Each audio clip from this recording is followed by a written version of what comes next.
43. Yo traigo un mensaje de esperanza para todos los que estamos aquí presentes en la casa del Señor y para aquellos que nos siguen a través del internet, la radio, la televisión. Un mensaje que venga a consolar, a fortalecer nuestras vidas y animarnos a seguir adelante en la batalla que tenemos en el día a día. Juan 16, versículos 32 y 33. La palabra del Señor la leemos tal como está escrita, honrando al Padre, al Hijo y al Espíritu Santo. He aquí, la hora viene, y ha venido ya, en que seréis esparcidos, cada uno por su lado, y me dejaréis solo, mas no estoy solo, porque el Padre está conmigo. Estas cosas os he hablado para que en mí tengáis paz. En el mundo tendréis aflicción, pero confiad, como dice Cristo, yo he vencido al mundo. Vamos a orar. Padre, en el nombre de Cristo, en esta tarde alabamos y glorificamos tu nombre. Gracias porque nos permites una vez más estar en tu santo templo. Gracias por las alabanzas, gracias por todo lo que nos has permitido hacer hasta este momento del culto, Señor. Ahora hemos leído tu palabra confiando de que tú vas a hablar a nuestros corazones hoy. Tu pueblo ha venido sediento de tu palabra. Necesitamos una palabra fresca, Señor, una palabra que nos anime, que nos motive. A mí me has edificado, Señor, estudiando, y yo sé que vas a edificar esta tarde tu iglesia, porque esta es la palabra que tú quieres colocar en cada uno de nuestros corazones en esta tarde. Gracias desde ya por tu palabra. Cualquier obra del enemigo que quiera interponerse en contra de tu palabra en esta tarde, lo reprendemos en el nombre de Cristo Jesús, y que tu bendición descienda, fluya de una manera sobrenatural en cada una de nuestras vidas. Sana a los enfermos, motiva, oh Dios, a aquellos que necesitan más fuerza, más ánimo de parte de ti. Que tu palabra venga a mitigar cualquier necesidad que pueda tener tu pueblo presente en este lugar, o aquellos que nos siguen a la distancia. Gracias, poderoso Señor. Mi alma te alaba y te glorifica. Por los méritos de Cristo Jesús te lo pedimos, y toda la iglesia dice esta tarde amén y amén. Pueden tomar sus asientos, hermanos. Yo quiero que respondamos una pregunta esta tarde. Es una pregunta que en repetidas ocasiones la hemos respondido, hemos dado bastantes respuestas en torno a esta incógnita, pero lo hemos hecho algunos predicadores a través de otros pasajes de la Biblia, quizás no a través de este pasaje de la Biblia. Yo en lo particular del tema que voy a predicar esta tarde, yo lo he basado en otros versículos, y a mí me gusta sacar muchas lecciones específicas de ese pasaje. Podemos también sacar varias enseñanzas a lo largo y ancho de la palabra del Señor, pero el tiempo no nos alcanza. Pero en esta ocasión yo quiero tocar este pasaje, y en base a este pasaje contestar esta pregunta importante. Una pregunta que más de alguno de los que está aquí se la ha hecho en alguna ocasión. La pregunta de esta tarde y el tema de esta tarde es: ¿qué hacer? ¿Qué hacer ante la aflicción? ¿Qué hacer ante las aflicciones de la vida? De eso quiero hablar en esta preciosa tarde. Las aflicciones, hermanos queridos y amigos, si bien es cierto, es algo que todos los seres humanos, habidos y por haber, hemos experimentado. No hay ninguno de los que está aquí en esta tarde que no haya experimentado aflicciones. Todos hemos pasado por situaciones bien difíciles que nos ha hecho llorar. ¿Quién de los que está aquí no ha llorado en más de alguna ocasión? Por el dolor, por ciertas circunstancias adversas que han acontecido a nuestra vida. Alguien podrá decir: yo jamás he llorado. Pues está mintiendo. Si desde que venimos a este mundo venimos llorando. ¿Cuántos se acuerdan cuando nacieron? Nadie de los que está aquí se acuerda, ¿verdad? Pero yo he tenido la oportunidad de ver partos, procesos de parto. Es más, algunas veces había visto en la televisión juntamente a mi madre, pero me tocó, Dios me dio el privilegio de poder ver el día cuando nació mi hija. Yo estuve ahí en sala de operación cuando estuvo mi esposa dando a luz a nuestra única hija por el momento, y yo vi todo ese proceso. Y cuando la niña salió y la cargó el médico y se la dio el pediatra, y el pediatra la lleva a un lugar especial ahí, yo dije: ya va a soltar el llanto, ya va a soltar el llanto.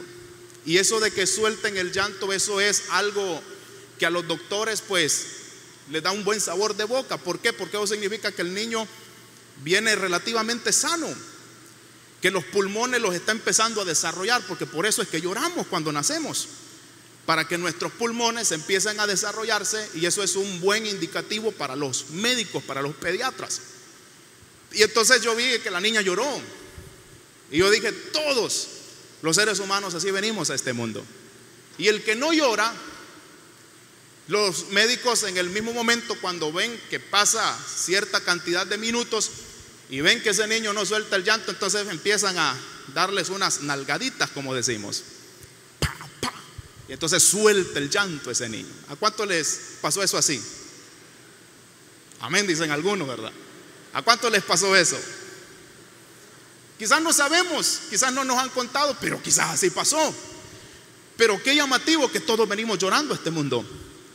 Como que ese llanto, con ese llanto estábamos nosotros diciendo que estábamos llegando a un lugar completamente diferente. Como que con ese llanto inconscientemente estábamos diciendo, de aquí en adelante vamos a empezar a sufrir. Vamos a empezar a sufrir, y definitivamente es el primer sufrimiento. Es decir, es el primer mini trauma que pasamos los seres humanos en la vida. ¿Por qué? Porque el salir del vientre de nuestras madres a un mundo completamente distinto, un mundo completamente diferente, donde ya la comida no va a venir así como la teníamos 9 meses en el vientre de nuestras madres, que a través del cordón umbilical, como que el niño está diciendo, y como que nosotros decíamos, de aquí en adelante las cosas van a costar, las cosas no van a ser fáciles. Desde que nacemos venimos a este mundo llorando, y hay cuántas tragedias, cuántas cosas por las cuales atravesamos todos los seres humanos, las cuales vienen a generar ese denominador común que ha sucedido en todos, lo cual es impotencia, tristeza ante las aflicciones. Aflicciones tiene el no cristiano, y aflicciones tiene también inclusive nosotros que somos cristianos. ¿Tenemos o no tenemos aflicciones como cristianos? Sí las tenemos. Hay predicadores en la actualidad, pastores también, que están enseñando una nueva teología, pero eso la Biblia no lo corrobora para nada. Están enseñando muchas veces de que una vez que uno viene a Cristo, una vez que uno se hace cristiano, ya no va a tener la persona problemas de ahí en adelante. Todo va a ser color de rosa, todo va a ser calidad, todo va a ser felicidad. Ni un tan solo problema, ni una tan sola enfermedad. El predicador o pastor que enseña de esa manera está enseñando de manera irresponsable, porque la Biblia dice claramente que en este mundo vamos a tener problemas. Es más, hemos leído un pasaje de la Biblia en donde el mismo Jesús, ¿y quién era Jesús? ¿Quién era Jesús? Jesús era el Hijo de Dios y sigue siendo el Hijo unigénito de Dios. Él siendo Dios mismo, Dios encarnado, Él dice a sus discípulos, no se lo dice a los fariseos, no se lo dice a los saduceos, no se lo dice a toda la multitud de los judíos o griegos que podían andar cerca de ahí de Jesucristo, sino que era exclusivamente a sus discípulos, y les dice: en el mundo ustedes tendrán aflicción. Con eso que está diciendo Jesús, que nosotros como cristianos vamos a padecer problemas, vamos a tener enfermedades, vamos a tener procesos de aflicción tremendos en esta vida. Quiere decir entonces que como cristianos no estamos exentos de las aflicciones. Las aflicciones no hacen acepción alguna de personas. Aflicciones tienen todos: el niño, el adolescente, el joven, el adulto, el anciano. Todos definitivamente pasamos por procesos de aflicción. Es más, la Biblia nos dice a nosotros que hasta el mismo Jesús pasó por momentos de aflicción. Y en esta oportunidad de este pasaje de la Biblia que hemos leído, nos concentra a nosotros en un momento importante en la vida de Jesús. Ya estaba a punto de iniciar una de las etapas que los teólogos le llaman la etapa de la pasión de Jesús, donde iba a empezar una serie de sufrimientos Jesús. Es más, aquí en este versículo nosotros podemos encontrar a Jesús que ya estaban haciendo acto de presencia algunas aflicciones en su corazón, porque Jesús fue humano. Es cierto, fue Dios y sigue siendo Dios, tenía la naturaleza divina, pero también tenía la naturaleza humana, igual que la tenemos nosotros hoy en día. que nos afligimos ante cuestiones que a veces son insignificantes, pero hay otras cosas que a veces vienen a la vida, pero que son fuertes, impactan tremendamente y nos desequilibran emocionalmente, y empezamos nosotros a tener una serie de sentimientos, de emociones negativas ante el dolor, ante cuántos factores negativos, adversos que nos acontecen en la vida. Si Jesús pasó por aflicciones, nosotros también vamos a pasar aflicciones en esta vida. ¿No es cierto que estamos viviendo un momento histórico en nuestro país? Un momento difícil, donde se habla de todo, se rumora muchas cosas negativas que vienen para nuestro país. Para esta semana no es la excepción. Se rumora ahí lo que es un paro, otros le llaman de otra manera, otros le dicen sabotaje al transporte público. Y cuántas cosas no se están anunciando, que viene más ola delincuencial, vienen más problemas, vienen más extorsiones, vienen más vandalismo, más ladronismo, cosas tan negativas. Y nosotros estamos en este mundo y estamos en este país que es conocido hoy por hoy lamentablemente como la capital de la muerte, porque están muriendo muchas personas en nuestro país. Pero ante este panorama sombrío en el cual nos encontramos, ante cuántas aflicciones que nosotros podemos estar viviendo socialmente y personalmente, de manera individualmente, cada uno de los que estamos aquí en esta tarde tenemos algunas aflicciones, algunos más que otros, otros menos quizás que otros. Pero ¿qué hacer ante las aflicciones? Pues fíjese que este pasaje de la Biblia nos enseña por lo menos tres cosas que nosotros debemos de hacer ante las aflicciones. Le repito, la Biblia nos informa que podemos tomar en cuenta otra serie de factores para que podamos nosotros emplearlos en el momento cuando nosotros nos encontremos afligidos. Pero yo me quiero concentrar exclusivamente en este pasaje de la Biblia, en esta experiencia que tiene Jesús con sus discípulos cuando les está declarando una serie de cosas previo a ser entregado por parte de Judas Iscariote ante las autoridades religiosas y después ante las autoridades políticas. ¿Qué hacer ante la aflicción? ¿Qué es lo que nos aconseja el mundo que hagamos ante la aflicción? El mundo nos aconseja que resolvamos las cosas armándonos, tomando un revólver, tomando una pistola. Otros lo que aconsejan es pagar para que otros nos solucionen los problemas. Otros lo que recomienda es que hay que visitar los brujos, hay que visitar los adivinos. Tenemos que confiar más en el hombre, en las autoridades políticas, recomiendan otros. Y otros nos dicen, si no puedes hallarle solución a todas tus aflicciones, mejor quítate la vida, porque ahí se acabó todo. Pero esas son una serie de situaciones que no vienen a generar ningún alivio a las aflicciones que padecemos en la vida. Pero la palabra de Dios tiene respuesta contundente a esta pregunta, mis hermanos, en esta tarde. ¿Qué hacer ante la aflicción? Primero, debemos tener presente que Dios está con nosotros. Tenemos que tener presente que Dios está con nosotros. A mí me gusta lo que Jesús les dice en el versículo 32 a sus discípulos. Él les dice: he aquí, la hora viene y ha venido. ¿De qué está hablando Jesús? En que seréis esparcidos cada uno de vosotros por su lado. Está hablando, repito, con sus discípulos, con Pedro, Jacobo, Juan, con todos los demás, Andrés, con todos los demás discípulos.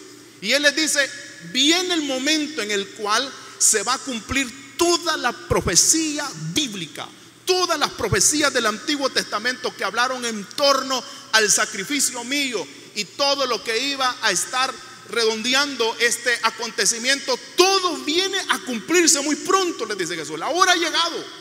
Y una de las grandes profecías que se va a cumplir, les dice Cristo, es que ustedes van a ser esparcidos. Ustedes me van a abandonar. La Biblia dice que había una profecía en torno a ese hecho de que los discípulos le iban a negar a Jesús y le iban a dejar solo. En otras palabras, le iban a dar la espalda, pues. ¿No es cierto que en una ocasión Cristo les dice a ellos qué era lo que le iba a acontecer?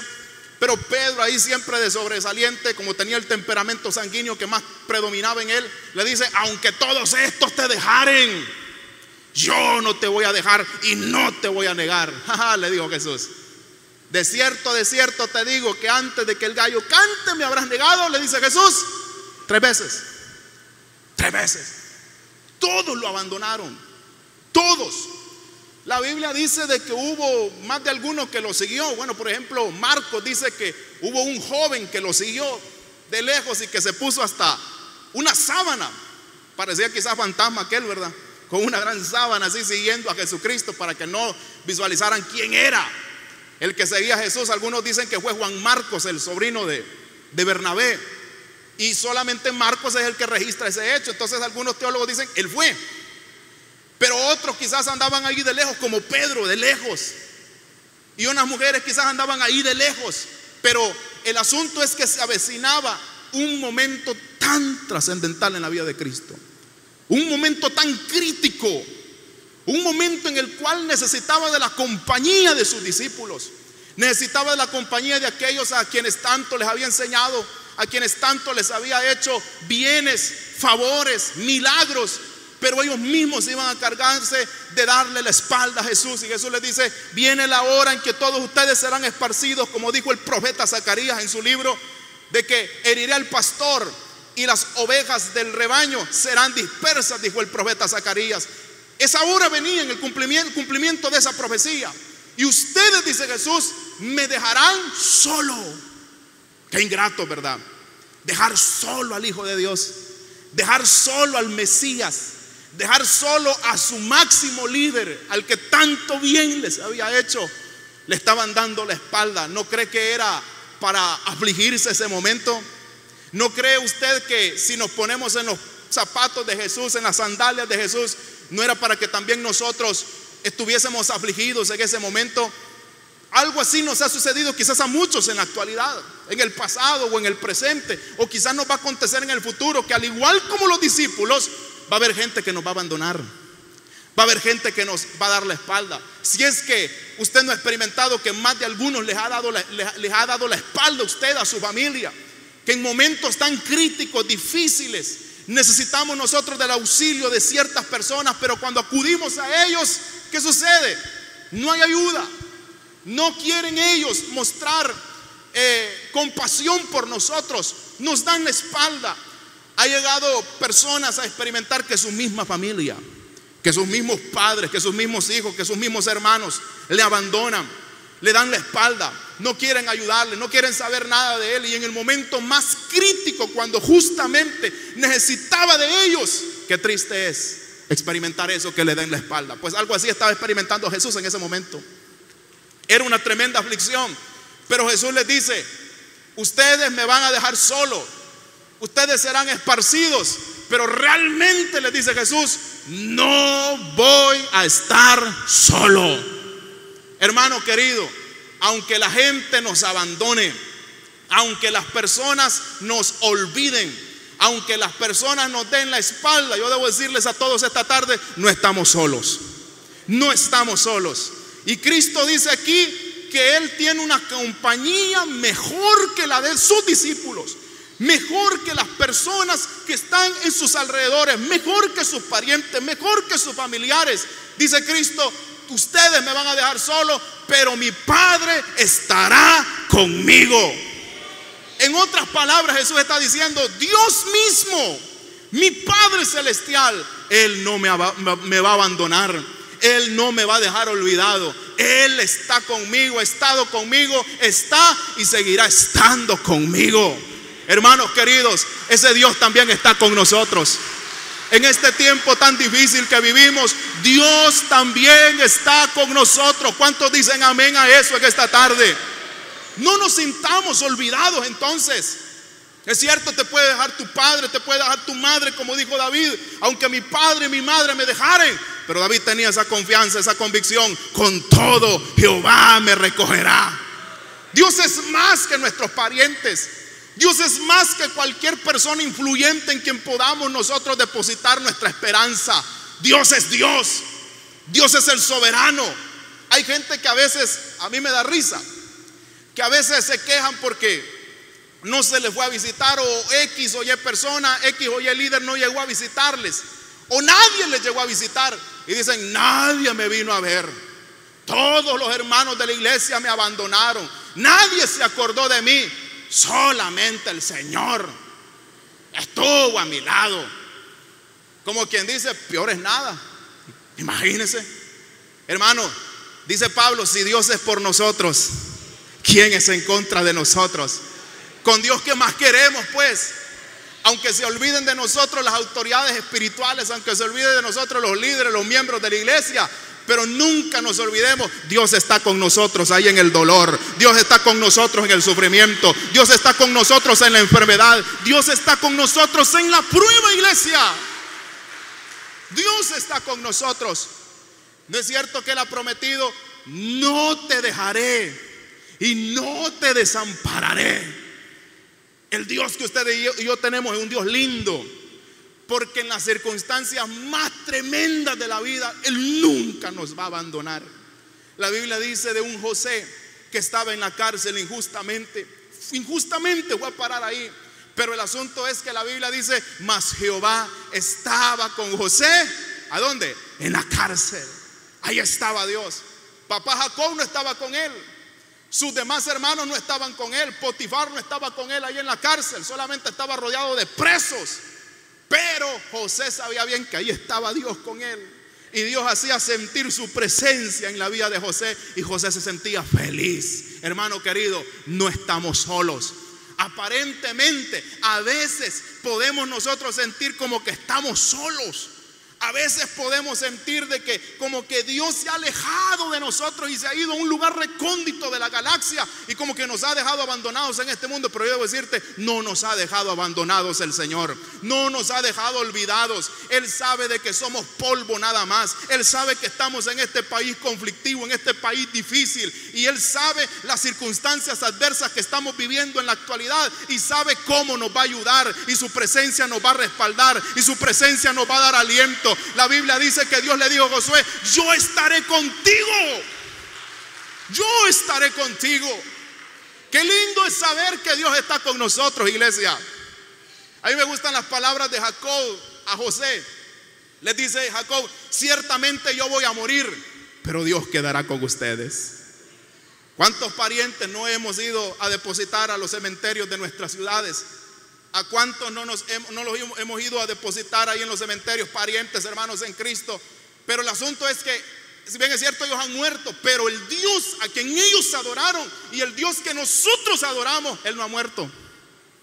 Él está vivo, Él queda con nosotros. Le dice Pedro a Cristo: tú eres el Hijo del Dios viviente. O sea que tenemos un Dios que está vivo, un Dios que es omnipresente, un Dios que está con nosotros, que donde quiera que estamos, ahí está Él con nosotros para auxiliarnos en los momentos de aflicción. Dale fuerte tu aplauso al Señor y gózate por la presencia de Dios que nos acompaña. En segundo lugar, ¿qué debemos de hacer ante la aflicción? Debemos llenarnos de la paz del Señor. Debemos llenarnos de la paz del Señor. Cristo le dice en el versículo 33, en su parte inicial: estas cosas os he hablado para que en mí ustedes tengan paz. Para que en mí tengáis paz. ¿Qué quiere el Señor que tengamos en las aflicciones? ¿Qué quiere el Señor que usted tenga en la aflicción? Que esté ahí agitado, que esté desesperado, que actúe impulsivamente. O sea, lo primero que se le venga a la mente eso hacer. Muchas veces eso es peligroso. Actuar impulsivamente hablando, eso es peligroso. Porque hay quienes se le vienen algunos pensamientos que no son de Dios, que no provienen de la palabra, sino que provienen de nuestra vieja naturaleza, de nuestra carnalidad, de nuestras concupiscencias, o influenciado por el diablo. La Biblia dice el apóstol Pablo que somos bombardeados por dardos de fuego del maligno, o sea, malos pensamientos. Y si viene un mal pensamiento a nuestra mente y lo hacemos, eso primero que se nos viene a la mente, es peligroso. Mejor llenarnos de la paz del Señor. Cristo dice: estas cosas os he hablado para que en mí tengáis paz. Pero ¿de cuáles cosas está hablando Jesús? Mira, aquí está Jesús haciendo un enlace o como un resumen de algunos temas importantes que Él tocó en el capítulo 14 y en el capítulo 16 también. Por ejemplo, Jesús toca en el capítulo 14 claramente de que Él se va a ir de este mundo. Pero les dice Jesús: mi paz os dejo, mi paz os doy, y yo la doy no como el mundo la da. Y en el capítulo 16, en su parte inicial, les habla Jesucristo de una serie de persecuciones. Les habla Jesús que van a haber algunos que en nombre de la religión o en nombre de Dios van a hacer ciertas maldades, como por ejemplo expulsar de las sinagogas a algunos discípulos, por ejemplo hasta matar, creyendo, dice Jesús, que con eso están sirviendo a Dios y están dando servicio a Dios. Así dice Cristo ahí en Juan 16. Ese tiempo viene, les dice Jesús. Y como que Jesús estaba profetizando también que para nuestra época actual vendrían esas persecuciones. ¿Cuántos cristianos nos están persiguiendo allá en el Medio Oriente y en otros lugares del mundo, en Estados Unidos, en otros países como Suramérica, solamente porque los pastores y las iglesias, los cristianos, no están comulgando con esas leyes pecaminosas en donde prácticamente están las autoridades máximas legalizando el pecado, legalizando el aborto, legalizando los matrimonios entre homosexuales, entre lesbianas? Y la iglesia del Señor tiene que pronunciarse ante eso y decir no. Pero Jesús dice, informa de que ese tiempo va a venir. Jesús informa claramente que Él se va a ir. Y eso generó ciertas aflicciones en el corazón de sus discípulos. Pero Cristo dijo, no se aflijan por eso. Deberían de estar contentos. Deberían de demostrar con paz de que ustedes me aman a mí. Porque si bien es cierto, yo voy, dice Jesús, para allá arriba al cielo, pero también vendré. Amados hermanos, muy pronto viene el Señor por nosotros. Muy pronto Cristo viene por nosotros. Yo sé que las cosas están difíciles. Yo sé que la canasta básica se está encareciendo. Yo sé de que hay tanta inseguridad en las calles. Yo sé que subirse a los buses es una odisea ahora. Yo sé que abordar un taxi, ir a pie, ir en cualquier parte de nuestra ciudad, eso implica dudar del que va adelante, del que va atrás, del que va a los lados de nosotros. Yo sé que la cosa está difícil. Pero en base a lo que dice la palabra, Cristo dice, estas cosas os he hablado para que en mí tengáis paz. Cristo, a través de su palabra, siempre se ha adelantado antes de que los acontecimientos sucedan. ¿Y qué quiere decir con eso, hermano B? Bueno, que todas las cosas, el panorama sombrío que estamos viviendo en la actualidad y que lo estamos viendo en vivo y a todo color, apunta de que Cristo pronto viene, porque Él ya lo había dicho en su palabra. Entonces, lejos de estarnos nosotros inquietando y desesperando tanto y hacer cuestiones que no le competen a uno como cristiano, mejor deberíamos de estar con mucha paz y con mucha paciencia esperando el advenimiento de Cristo Jesús. Porque si estas cosas están profetizadas, gocémonos, hermanos, alegrémonos. Como dice Pablo a los hermanos de Tesalónica, no se alarmen, no nos inquietemos. Es cierto, hay algunos que están profetizando cosas, es cierto, la Biblia los había dicho antes, pero no nos alarmemos, sino que estemos con mucha paz, con mucha tranquilidad y poniendo nuestra mirada al cielo, porque hoy está más cerca nuestra salvación que cuando creímos, como dijo el apóstol Pablo. Estemos esperando al Rey de Reyes y al Señor de los Señores. ¿Cuántos están esperando a Jesús esta tarde? Qué lindo fuera que el Señor viniera esta tarde. ¿Cuántos lo esperan? ¿O cuántos quisieran que el Señor viniera en este mismo momento? Que sonara la final trompeta. Yo quisiera eso. Pero mientras viene, Cristo dice, tengan paz. ¿Y qué es la paz? La paz es el sosiego del alma. Es sentir tranquilidad.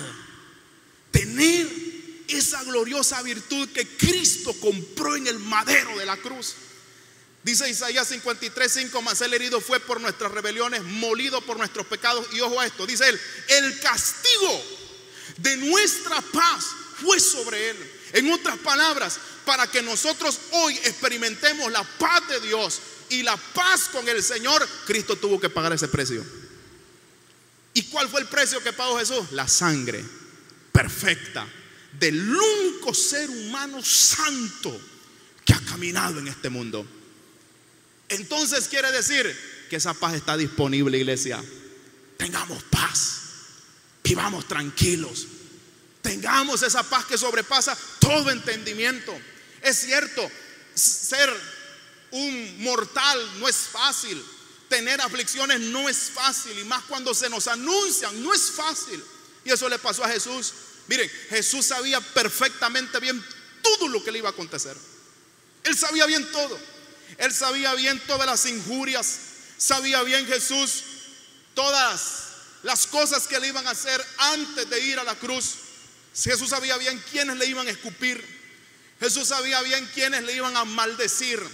Jesús sabía bien quiénes eran sus verdugos, es decir, quienes iban a propinarle ese castigo horrendo, cruel, que con eso, como decía Isaías 700 años antes de que sucediera, iban a dejarlo irreconocible, molido, dice el profeta Isaías, que fue Jesús por nosotros, pero para comprar esa paz. Jesús sabía bien todo eso que iba a acontecer y no era fácil para él. Por eso nosotros más adelante de este capítulo, en el capítulo 17, y otros evangelios lo registran, estaba en el monte Getsemaní, estaba totalmente afligido Jesús, estaba en un momento tan crítico. Sus discípulos dormidos ya estaban empezando a dejarlo solo a Jesucristo, y él estaba llorando, y la Biblia dice que su sudor era como gotas de sangre. Un estrés tan intenso, una aflicción tan intensa, donde Jesús le decía al Padre: Padre, por favor que pase de mí esta copa. Pero Jesús dice: que no se haga mi voluntad. Muchas veces hemos orado así: Señor, por favor, ¿por qué tanta aflicción? Así como lo hizo Habacuc: ¿hasta cuándo, Señor, no nos vas a oír? ¿Hasta cuándo vas a responder nuestro clamor? Pero el asunto es que Jesús también, en calidad de humano, Él nos da la enseñanza de que debemos de someternos al Padre y decir lo mismo que Él dijo: que no se haga mi voluntad, sino que se haga la tuya. Y dice la Biblia que en el momento vino un ángel y lo fortaleció. Y en ese momento Jesús se pone de pie y dice: es hora de cumplir la profecía bíblica, es hora de poder salvar a la humanidad. Y se fue Jesús determinado, con una tranquilidad, con una gran paz. Y no era para menos, Él es nuestra paz, dice la Biblia. Y si Él iba con esa paz y afrontó todo ese calvario, ese sufrimiento, con esa paz está también disponible para nosotros, iglesia. La clave entonces para conquistar esa paz es creerla y venir en oración al Señor. ¿Estás afligido tú? La Biblia dice que hay que hacer oración. La Biblia dice que tenemos que clamar, tenemos que ayunar. Y no es cierto que a veces vamos afligidos a la oración, con problemas, con circunstancias bien difíciles, pero cuando oramos y nos levantamos de estar orando, nos sentimos diferentes, ¿sí o no? O nos sentimos derrotados, nos sentimos así, tristes, desesperanzados. No, es lo contrario. Nos sentimos felices con la convicción de que la palabra de Dios dice: claman los justos y Jehová les oye. Y eso genera paz a nuestro corazón, y confiamos de que Dios, en la brevedad de lo posible, nos va a responder, y que sus promesas son fieles y son verdaderas. ¿Cuántos creen a las promesas del Señor en esta tarde? La palabra de Dios nos da esa paz en nuestro corazón, que creamos firmemente que todo lo que Dios ha escrito se va a cumplir. Tengamos paz, hermano. Dios ha prometido ayudarnos. Descansemos en la palabra de Dios, y que las promesas de Dios sean un aliciente para nosotros en este tiempo difícil que vivimos, y mostremos esa paz, esa tranquilidad. Así como estaba Pablo y Silas en la cárcel de Filipos. ¿Cuántos se acuerdan de ese episodio en la vida de estos siervos del Señor? ¿Cómo estaban ellos? Lloriqueando, dice la Biblia que estaban afligidos. Al principio quizás estaban afligidos, pero después, ¿cómo estaban ellos? Cantando himnos y orando al Señor, y los presos los oían. Hagamos eso también nosotros. Cantemos al Señor, oremos al Señor, y cuando hagamos eso, la paz del Señor estará en nuestras vidas y tendremos tranquilidad. Cuando otros estarán desesperados quizás por sus problemas, por sus situaciones adversas, nosotros estaremos tranquilos, porque con nosotros está Jehová de los ejércitos. Él es nuestro ayudador, Él nos va a sacar adelante, Él nos va a dar fuerzas para continuar en la vida. Termino con esto. En tercer lugar, ¿qué hacer ante las aflicciones? Debemos confiar más y más en Jesús. Dice Jesús: en el mundo ustedes tendrán aflicción, versículo 33. Pero ¿qué dice Jesús? Pero confiad. En otras versiones dice: confiad en mí. Yo he vencido al mundo. Yo he vencido al mundo. Pero confiad en mí. La pregunta para usted en esta tarde es: ¿en quién está confiando? ¿En quién está confiando? ¿En quién estamos confiando nosotros? ¿Seguimos confiando en los políticos? ¿Seguimos confiando en la gente que dice que pueden ayudarnos, pero el asunto es que no quieren ayudarnos. Y a veces quieren ayudarnos, pero no pueden ayudarnos. Seguimos confiando en ellos. La Biblia dice que no debemos desconfiar en el hombre. Maldito aquel que confía en el hombre, dice la palabra. ¿Saben quién tenemos que confiar? En este tiempo, como dijo el pastor, ya no podemos poner nuestra mirada en los diferentes lugares, en los diferentes medios que este mundo ofrece, de alternativas, de soluciones a problemas. Ahora tenemos que mantener nuestra mirada enfocada para allá arriba. Tener nuestra mirada en Jesús, como dice el escritor de los Hebreos, puestos los ojos ¿en quién? En Jesús. Hay que poner nuestra mirada en Jesús. ¿Sabe por qué? Porque Jesús quiere y puede ayudarnos.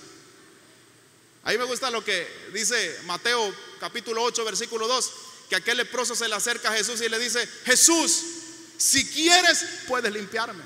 Interesante, porque el leproso sabía bien que Jesús podía sanarlo, sabía bien que podía ayudarle, pero lo que no sabía él es que si Cristo quería ayudarle, si Cristo quería sanarle.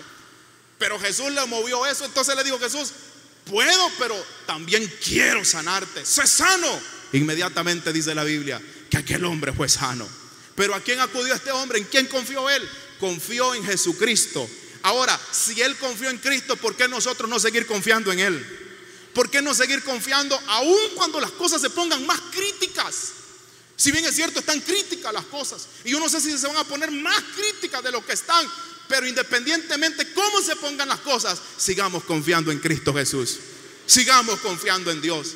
Aunque a veces exista gente, familia, personas allegadas a nosotros que nos digan: ya no sigas confiando en Dios, ya no sigas confiando en el Señor. Hermano, hagamos como David. David dice la Biblia en el Salmo 11 que la gente le decía: escápate, vete al monte cual ave. Como quien dice: ya no confíes en Dios, confía en tus capacidades, confía en tus recursos. Y así hay mucha gente que nos dirá a nosotros, porque a veces el Señor no nos contesta, a veces ya no queremos seguir confiando en Él y decimos: ¿para qué seguir confiando en el Señor? ¿Para qué sigo yendo a la iglesia? Si Dios no hace nada, si Dios no me contesta. Hermano, sigamos confiando en el Señor. Ante esa presión, David dice en el versículo 1 del Salmo 11, dice David: en Jehová he confiado. ¿Cuántos han confiado en Dios aquí también? ¿Y qué es confiar en Dios? ¿Sabe qué es confiar en Dios? Confiar en Dios significa depositar toda mi fe, toda mi convicción, depositar en Dios toda mi esperanza, que sé que Él va a hacer algo a mi favor. Confiar en Él, no como está haciendo mucha gente de nuestro país. Si las cosas están como están, se debe a nuestros políticos y se debe también a los religiosos de nuestro país y a tantos salvadoreños que está tan pero loco con el famoso Monseñor Romero. ¿No es cierto que no se han cansado de andar dándole vuelta y andar por doquiera todas esas reliquias, todos esos harapos sangrosos? Más maldición está trayendo al país esas cosas, porque eso es idolatría. Están confiando la gente en esas cosas, están confiando en un muerto, y la Biblia prohíbe que debemos nosotros de confiar en los muertos. Gracias a Dios por nosotros, iglesia, porque no confiamos en un muerto. Es cierto, el Cristo que tenemos estuvo muerto, pero ahora vive y reina por los siglos de los siglos. Él se levantó al tercer día desde la tumba, y si Él se levantó, hay que confiar en Él. Si Él se levantó, Él puede resolver cualquier dificultad. Amén o no amén. Imagínense, ¿qué ser humano, dígame usted, se ha levantado entre los muertos? ¿Qué ser humano ha dejado burlada la muerte y ha dejado la tumba? Nadie, nadie, solamente Jesucristo, el Hijo de Dios. Y si Él lo hizo, ¿por qué no confiar en Él? Pues, ¿por qué no confiar en Él? Confiemos en Jesús, confiemos en Dios, así como lo declara el salmista. El salmista dice en el capítulo 125 que los que confían en Jehová, versículo 1, pero los que confían en Jehová son como el monte de Sión, que no se mueve. Yo nunca he sabido a través de la historia que el monte de Sión, o sea, la misma Jerusalén, se desplace de un lugar para otro. Jerusalén está en el mismo puesto, el monte de Sión está en el mismo puesto. Por eso el salmista dice que los que confían en Jehová son como el monte de Sión, que no se mueve. O sea, que constantemente está confiando en el Señor, que aunque vengan amenazas, aunque vengan opresiones, aunque se levanten poderes infernales, aunque se levante el mismo diablo, El creyente está firme y está confiado en Dios, así como los montes de Sión que no se mueven.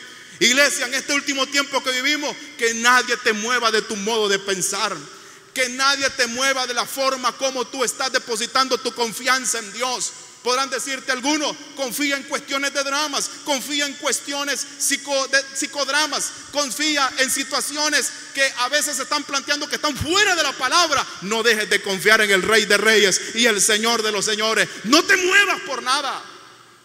Pero también el salmista dice, en el versículo 2 del Salmo 125, dice claramente, después de decir: pero los que confían en Jehová son como los montes de Sión, que no se mueven, sino que permanece para siempre. Dice: así como Jerusalén tiene a sus alrededores montes. Porque si usted no sabía, Jerusalén está rodeado por montes. Algunos dicen de que son 7 montes y que por eso encaja perfectamente con lo que dice Apocalipsis, de que la gran ramera tiene 7 montes a los alrededores.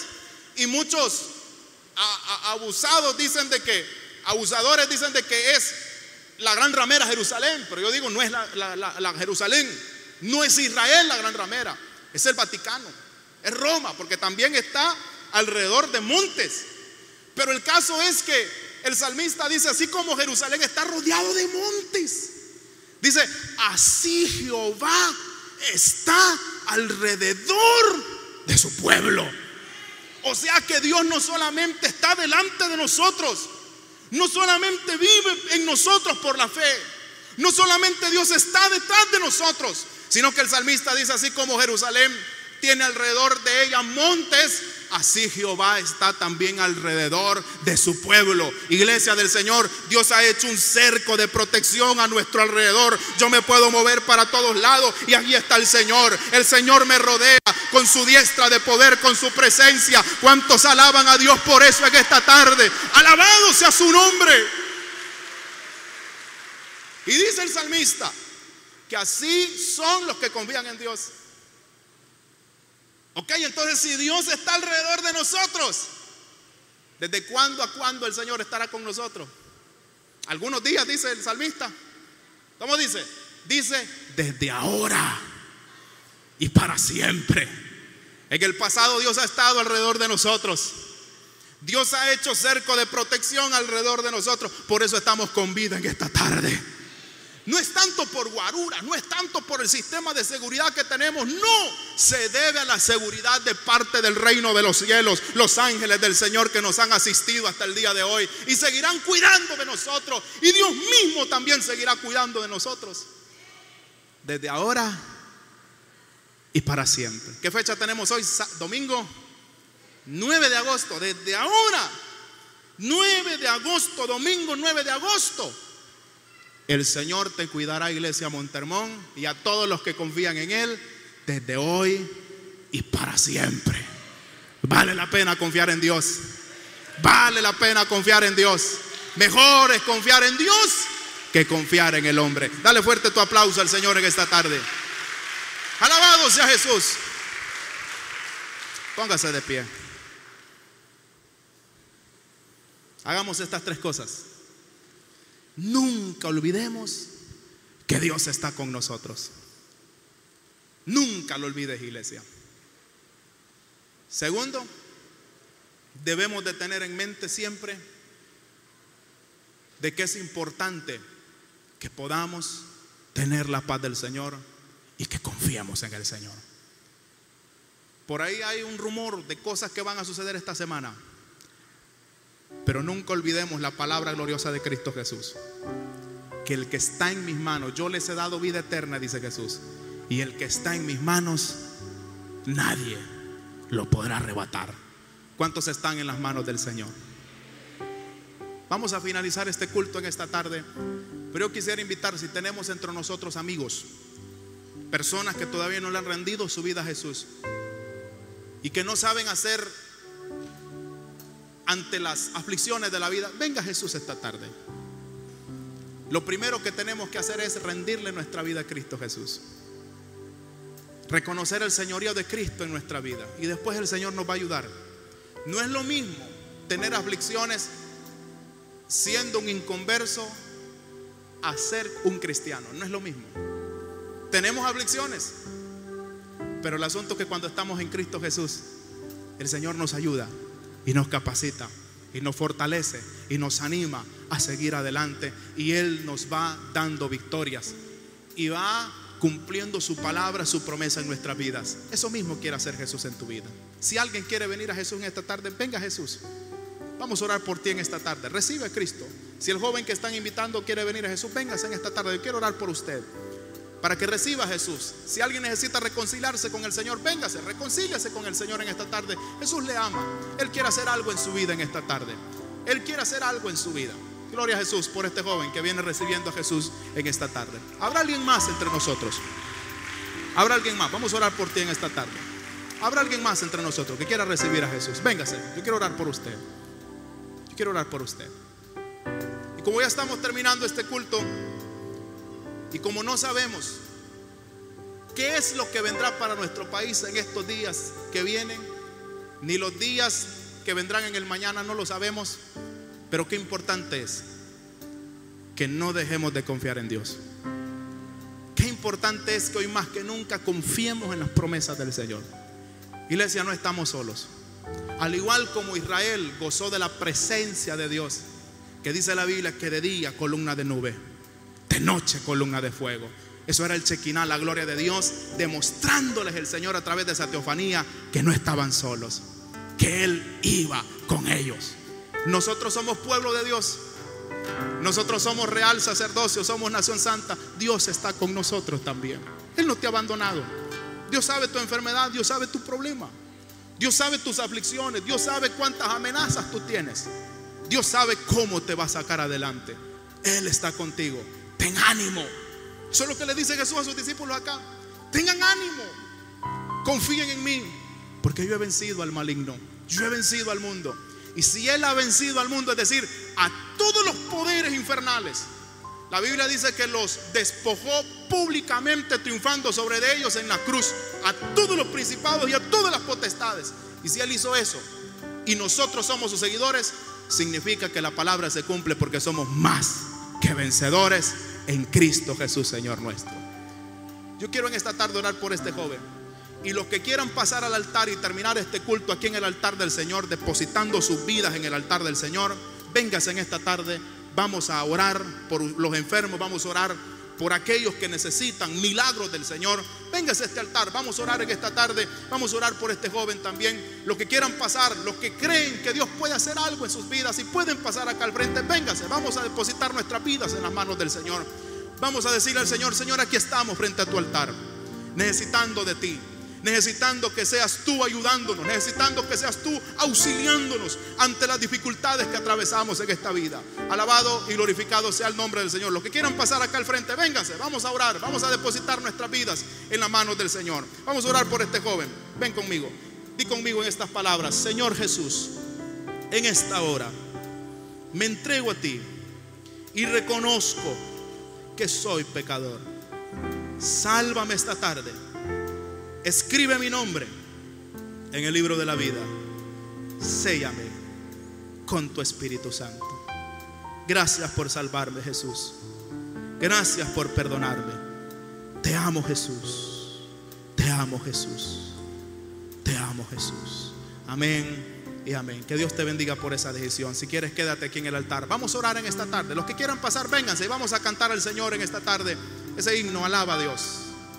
Gloria a Jesús. Cierra tus ojos, iglesia. Si puedes pasar, vente acá al altar. Vamos a orar en esta tarde. Vamos a poner nuestras vidas en las manos del Señor.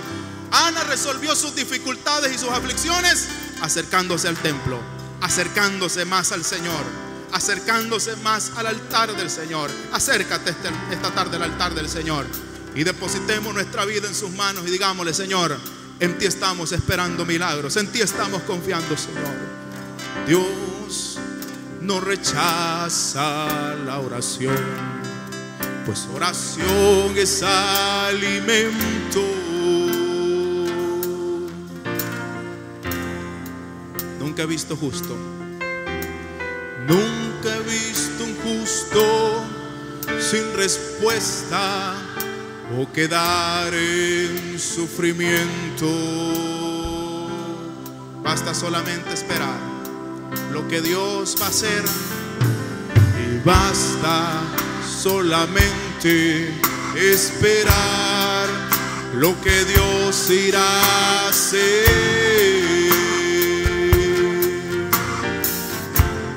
Cuando levanta sus manos, cuando Él levanta sus manos, es hora de vencer. Oh, alaba, alaba a Dios, simplemente alaba. Si estás llorando, alaba. En la prueba, alaba. Si estás sufriendo, alaba, no importa, no importa, alaba. Él tu alabanza me escuchará. Dios va al frente abriendo caminos, quebrando cadenas, sacando espinas. Manda a sus ángeles contigo a luchar. Él abre puertas, nadie puede cerrar. Él trabaja para los que confían. Oh, confía en el Señor. Levanta tus manos, tu victoria llegó. Y comienza a cantar y alaba a Dios. Alaba a Dios. Alaba a Dios. Alábalo. Alaba a Dios. La gente necesita entender lo que Dios está hablando. Cuando Él queda en silencio, dilo, iglesia, en esta tarde, y créelo. Cuando Él queda en silencio, es porque está trabajando. Gracias, Jesús, porque nunca nos abandonas, nunca dejas a tus hijos, Jesús. Y basta solamente esperar lo que Dios irá a hacer. Créelo en esta tarde, hermano. Cree en el Señor, espera en el Señor. Cuando Él extiende sus manos, es hora de vencer. Vamos, alábalo. Oh, alábalo, alábalo en esta tarde. Mientras le adoras, su bendición fluye a favor de tu vida. La sanidad fluye de lo alto, porque el Cristo que predicamos es el mismo de ayer, hoy, por los siglos de los siglos. Pero alábale, alábale, alábale. Tu alabanza me escuchará. Dios va al frente abriendo camino. No está solo. Él va quebrando cadenas, sacando espinas. Manda a sus ángeles contigo a luchar. Él abre puertas, nadie puede cerrar. Él trabajará por ti esta semana y todos los días de tu vida. ¡Aleluya! Levanta tus manos, tu victoria llegó. Y comienza a cantar y alaba a Dios. Alaba a Dios. Levanta tus manos y alábalo. Adóralo, exáltalo. Exalta a ese Jehová que te socorre, al auxilio nuestro. Aleluya. Alaba a Dios. Alaba a Dios. Alaba a Dios.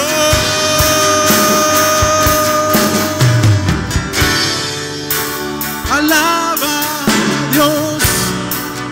Alaba a Dios. Alábalo, hermano, alábalo. Él está haciendo algo en tu vida en esta tarde. Él revienta esas cadenas. Él te sana de esa enfermedad. Él hace el milagro esta tarde. Él abre puertas. Cántale al Señor y alaba a Dios. Señor, en esta tarde ponemos en tus manos estas vidas y nuestras vidas también, Señor. Tú conoces nuestras pruebas, conoces nuestras aflicciones, Señor. Conoces todas y cada una de nuestras adversidades, Señor. Conoces las enfermedades de tu pueblo. Tú conoces, Señor, que esos organismos necesitan sanidad esta tarde. Tú conoces, Señor, que solamente tú puedes hacer la obra. Y nosotros lo reconocemos en esta tarde. Por eso clamamos a ti, Señor. Sana a los que están enfermos en esta tarde. Haz milagros. Tu palabra dice que sobre los enfermos pondríamos nuestras manos y estos van a sanar. Sanidad en el nombre de Cristo Jesús. Sanidad en el nombre poderoso de Jesús. Honra la fe, honra la confianza de tus hijos, Señor. Hacemos lo que dice tu palabra, Padre eterno. Haz la obra. Yo sé que tú puedes, Señor, y quieres también sanar. Yo sé que tú puedes y quieres hacer algo a nuestro favor. Sana en esta tarde, Señor. Trabaja en cada caso de mis hermanos en esta hora.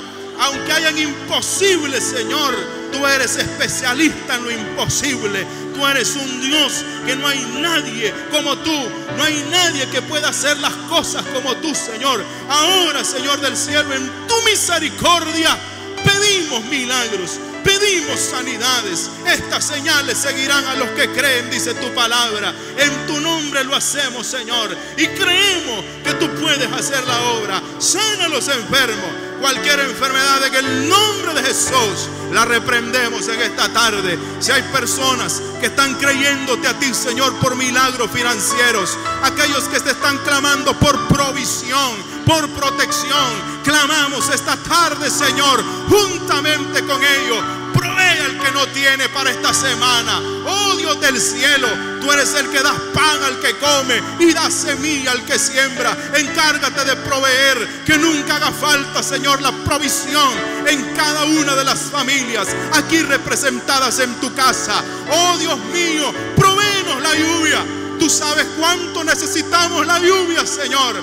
A veces a través de tu palabra comprendemos que es maldición de parte de ti que envías a la tierra por causa de tanta maldad y pecado. Pero en tu misericordia, Señor, en tu misericordia muévete y compadécete de tu pueblo, de tu remanente fiel, que no ha doblado sus rodillas ante los baales de este mundo y que seguimos creyendo de que tú puedes cambiar las cosas, tú puedes mandar la lluvia, tú puedes dar protección a tu pueblo en esta tarde.